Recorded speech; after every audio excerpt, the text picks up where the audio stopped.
Next day সকালবেলা উঠেই প্রথমে তুর্যকে রেডি করানো শুরু করলাম, কারণ তুর্যকে আগে মুখ টুক ধুইয়ে খাইয়ে দিচ্ছি, ওর স্কুল আছে যেহেতু আজকে ফ্রাইডে, ও তো স্কুলে যাবে। তারপরে সমস্ত রান্নার আয়োজন করব। এমনি চাটা করা হয়ে গেছে, সবার চা খাওয়া শেষ সকালে। আর বোন এদিকে শুয়ে শুয়ে তুর্যর ভিডিও করছে। তো আমার তো এখন সময় নেই এসব দিকে তাকানোর, কারণ আগে তুর্যকে স্কুলে পাঠাবো। আর তুর্য সকালবেলা উঠেই বলছে যে আমাকে আগে রেডি করে দাও, আমি স্কুলে যাব। খুব এক্সাইটেড, এখনও স্কুল একদমই বন্ধ দিতে চায় না। আর ওকেও রেডি করে দিলাম। পিসিরা সবাই বসে এখানে গল্পগুজব করছে। আর মা এখন আমার ফুল গাছগুলোকে একটু সুন্দর করে পরিচর্যা করছে। এই গাছগুলো আমার আগের থেকেই ছিল, মানি প্ল্যান্ট, লাকি বেম্বু এগুলো ছিল। আর আমাদের বাড়িতে অনেক ফুল গাছ, তো মা কয়েকটা ফুল গাছের চারা নিয়ে এসেছে। আর টুটন হচ্ছে এখানে ফুলের টব কিনে রেখেছিল, ওগুলোতে লাগিয়ে দিল। ফুল গাছ দেখলে বেশ ভালোই লাগে ফুল হলে। আমি আবার ফুল গাছের পরিচর্যা বিশেষভাবে পারি না, তাই মা এগুলো করে দিচ্ছে। তুর্য এখন যাচ্ছে, মা একটু আগিয়ে দিচ্ছে। অন্যবার হচ্ছে তুর্য কী করে, মানে মারা আসলে বলে যে স্কুলে যাব না, কিন্তু এখন তো বড় হচ্ছে, বলছে না না আমি স্কুলে যাব, কামাই দেবো না। তো ভালোই হলো, এখন বৃষ্টি মেঘলা মেঘলা ওয়েদার ছিল, কিন্তু এখন রোদ উঠে গিয়েছে। আর ফুল গাছগুলো দেখে বেশ আনন্দ হচ্ছে। দেখা যাক কতদূর কী হয়, গাছে ফুল হলে তোমাদের অবশ্যই দেখাবো।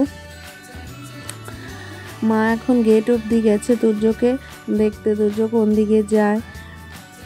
তো এখন চলো আস্তে আস্তে তো আমাকে সমস্ত রান্নার আয়োজন করে নিতে হবে। টুটনের বাজারও কমপ্লিট হয়ে গেছে। এখন প্রথমে আগে সকালে টিফিনটা করে নেব।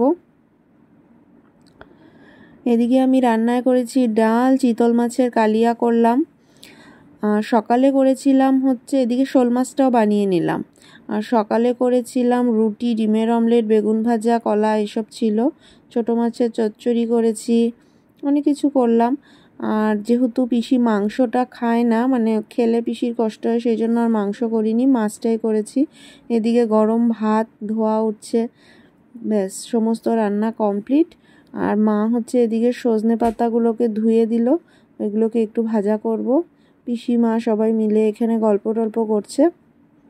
খাওয়া দাওয়া করে একটু রেস্ট নিয়ে বিকেলে এখন আমরা চলে এসেছি বাবার ডক্টরের কাছে। পিসিও একটু চোখ দেখাবেন, কারণ হচ্ছে ডক্টর তো প্রথমে রেটিনা সেন্টারেই বাবা দেখিয়েছিল, কিন্তু আজকে ওনার সারাদিন যেহেতু অপারেশন ছিল, তাই ওনার বাড়ির চেম্বারে উনি বললেন আসতে, তাই আমরা সেখানেই এসেছি। চোখ দেখানো সবার কমপ্লিট হয়ে গেছে। তো এখন বোন দেখাচ্ছে, ওরও একটু চোখের প্রবলেম হচ্ছে, তো ও দেখিয়ে নিচ্ছে। মা, পিসি, তুর্য সবাই এখানে বসে আছে। সারাটা দিন তো এভাবেই গেল। তো কালকে ভাবছি ওদেরকে কোথাও ঘুরতে নিয়ে যাব।